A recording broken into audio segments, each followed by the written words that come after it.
rein. Let's go.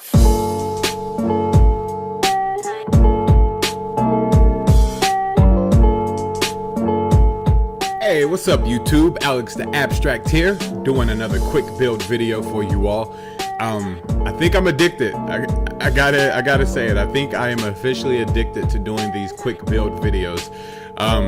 What I went for here is your typical, well, typical is not the right word.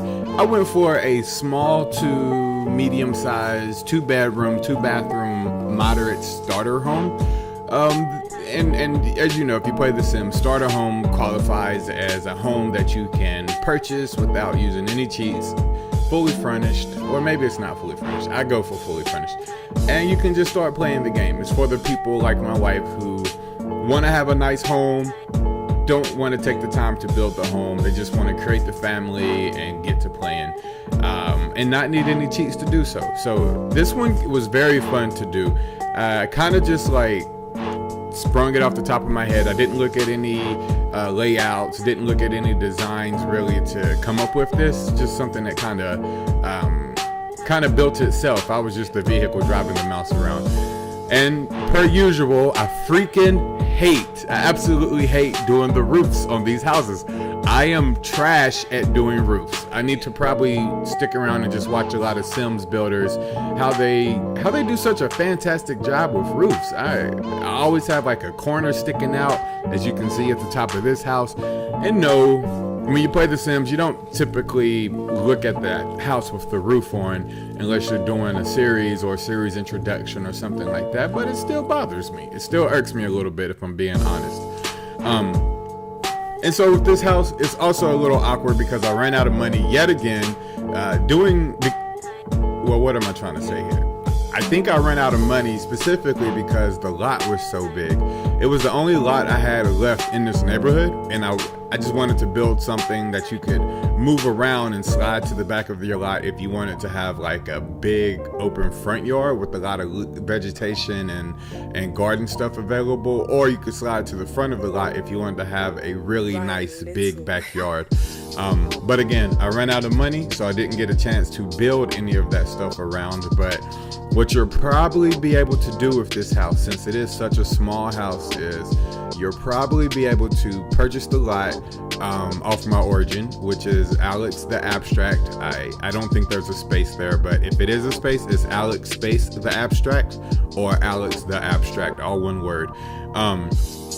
But yeah, what you'll probably be able to do is purchase the lot and then actually save this house in your gallery and then put it on a smaller lot. Therefore, you'll have more money to finish decorating, or you can just do the unfurnished purchase and decorate it as you see fit. Which if you do so, I would personally love to see those videos. Or images of how you redecorate them. So my Twitter information is down below if you want to tag me to it, or send me some video links in your comments. I just want to see what other people would do with this house layout. Yeah, so again, doing this house or putting it together, I did use a little bit of custom content, and then I think halfway through this build, or the decoration process of this build, I decided to try not to use custom content anymore, so that people could purchase it off the gallery and be ready to go, since that was the #1 intention. And it came a little undecorated. I don't think I was able to put a TV. I don't think I was able to put a computer in this home, but you know, you got a bookcase, and hopefully your Sims has friends so they could go to somebody else's house and mooch off their Netflix account and mooch off their computer and Wi-Fi. But yeah, so overall, it came out pretty cool, kind of chic looking. It looks like a house that you would look in a magazine and go, oh, that's nice, but then to live in it practically would be a challenge because its layout is a little awkward. But again, I'm not an interior designer at all, so somebody else probably will see this space and just say, oh my gosh, he really could have did this, he really could have did that.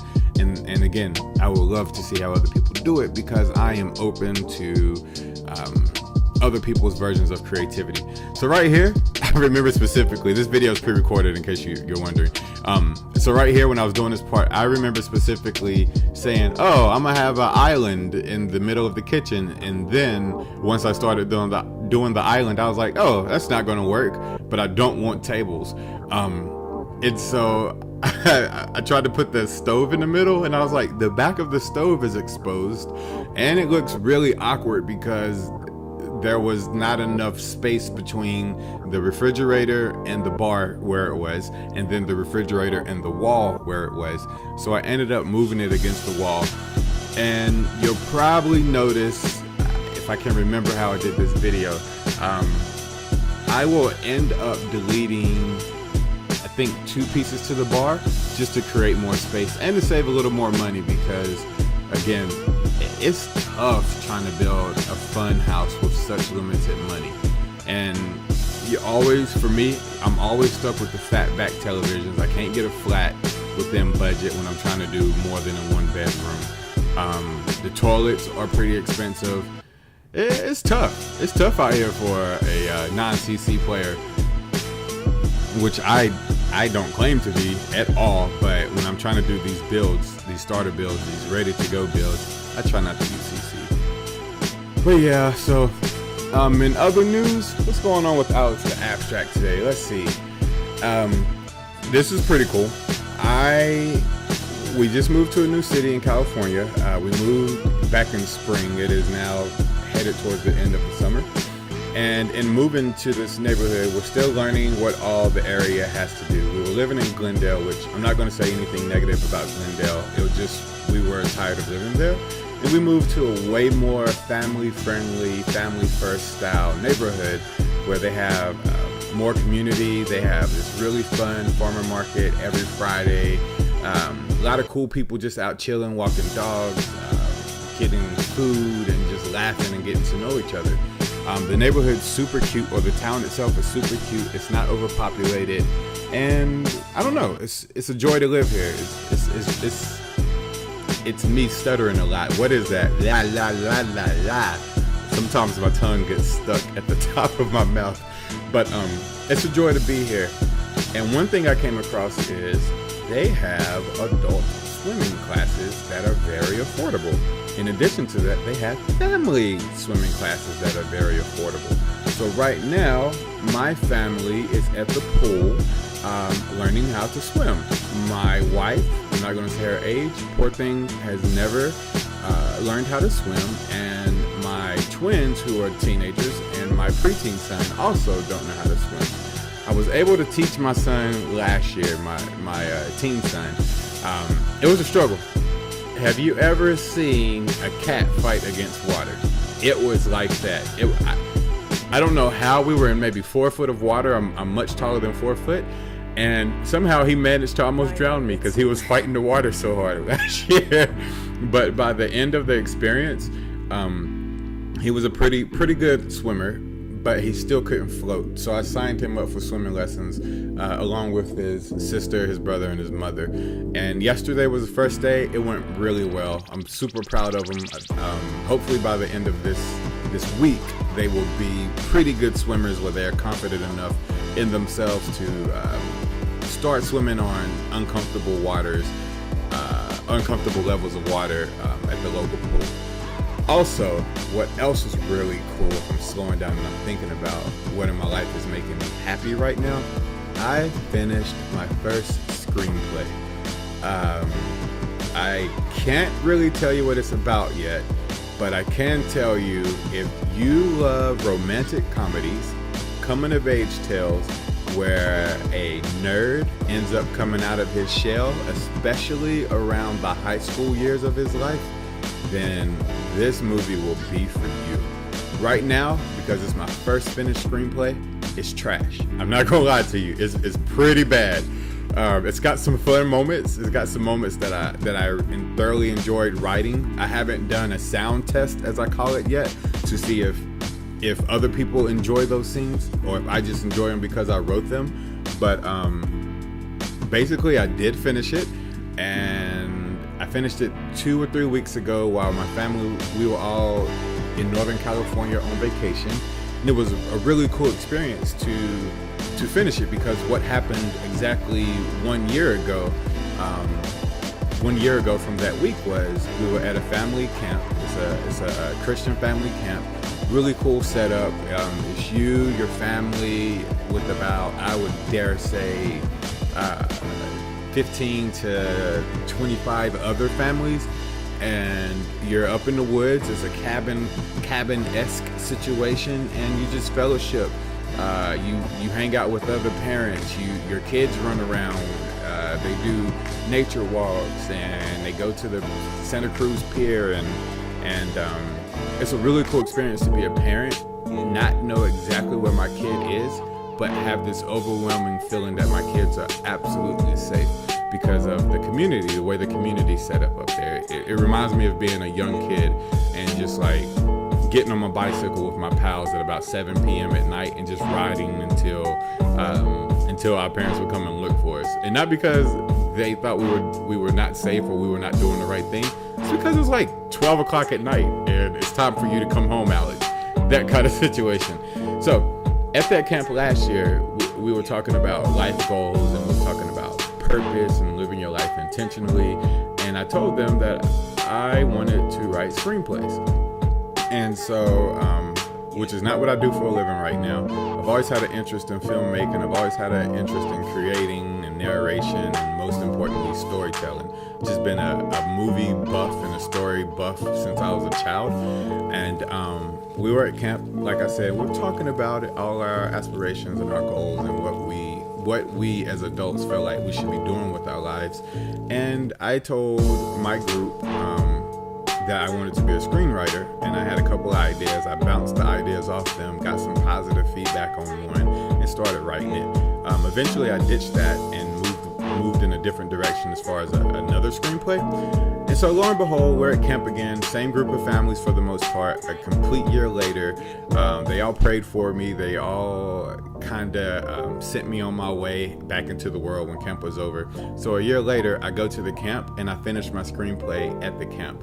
Didn't even remember having those conversations with people from the camp last year because my memory is trash. I mean, it's pathetic how bad my memory is.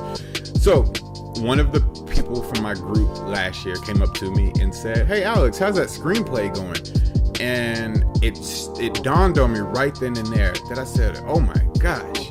Well, one, I'm like, at this time, I'm 2 pages away from finishing it. And thank you for remembering me, or remembering that that's what I said I wanted to do. Because it was kind of like this full circle situation where I sought out to do something.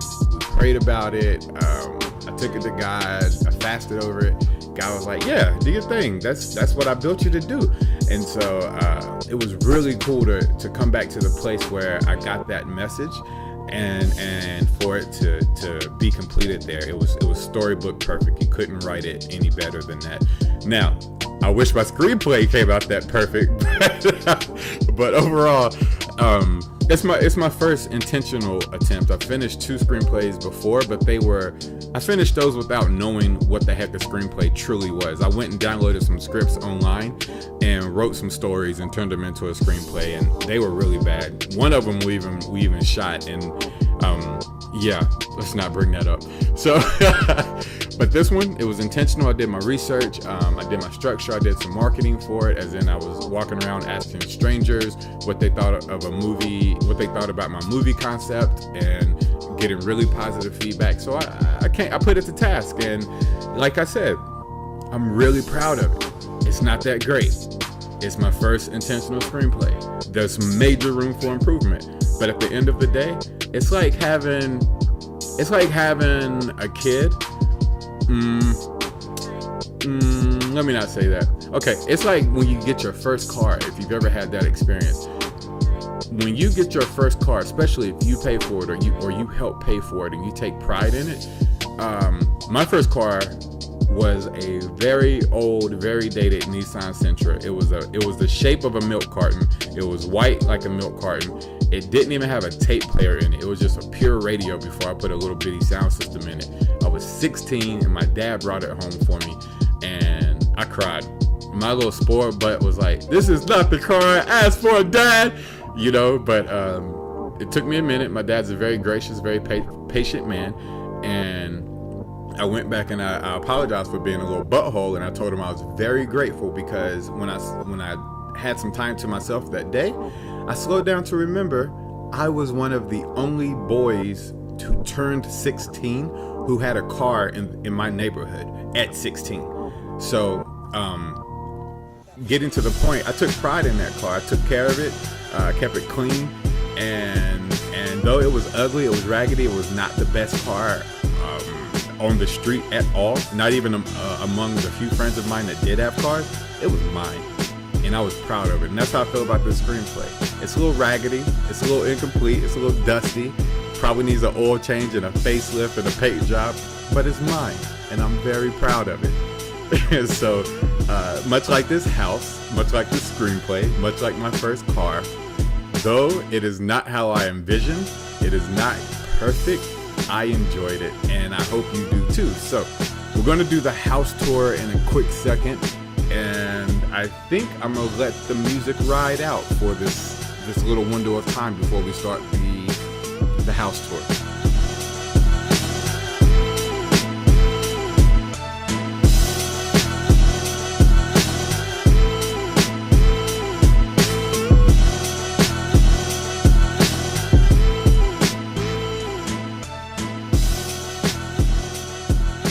There she is. This house is complete, or as close as complete as my budget will allow me to be.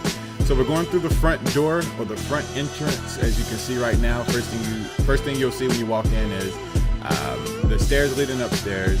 I don't know why I said that. And apparently there are flowers growing through the window. That is my fault for not doing a walkthrough beforehand. But more importantly, check out that view from the kitchen bar. I think that's really cool to be able to sit there, reflect in the morning before you have to go to your job or whatever it is you do for a living in a house like this. It is a little bit of a studio setup, or like a dormitory setup, with the lack of counter space, the refrigerator and stove. And apparently I don't have any space. I thought they would be able to cut on the bar, but apparently not, as you saw food on the floor. In the bathroom, it's pretty basic. It's what a downstairs, under the stair bathroom should be. And then you have your reading area, got some music for when company comes over, sit around, maybe just catch up, gossip, share a couple of drinks, and share a couple of thoughts. So now we're gonna go upstairs, and again, beautiful view. I don't know if I highlight it to the right, I probably will before we leave. The master bathroom, which is incomplete due to the budget restrictions of this build right now. Yeah, as you can see, it's nothing to write home about, but it is done and fully functioning. And then the master bedroom, again, you got your bed, you have your nightstand, and then when I redo this with money, I'm going to actually pick a standing nightstand right there so we can put a chair for a little lounge area, and probably put a TV on the wall. I love the see-through doors inside the house. I'm a big fan of that, just like glass. You step outside on the top deck and you can see the neighborhood. You can see the hipster haven I built in the previous video. You can look down and see who's coming to your house. You can come up there and grill, get some reading done, just laugh with some friends. It's a really cool setup to me, the second floor balcony. And then you have the guest or the kids' bedroom, or just a second bedroom, whatever you want it to be. And again, it's missing maybe a TV or actual workspace, but these are all things you can do within your budget. And again, upstairs, we're actually right beside the park. So this is ideal for maybe a young family, or a couple, or someone who's just thinking about maybe having kids. But in all, that is the house. Download it. Again, send me some links. Let me see what you do with the house. And if you enjoyed this build, do not hesitate to leave me some likes, leave me some comments, and by all means, make sure you are a part of the notification team. Subscribe and hit that notification. Until next video, thank you again. Alex the Abstract signing out.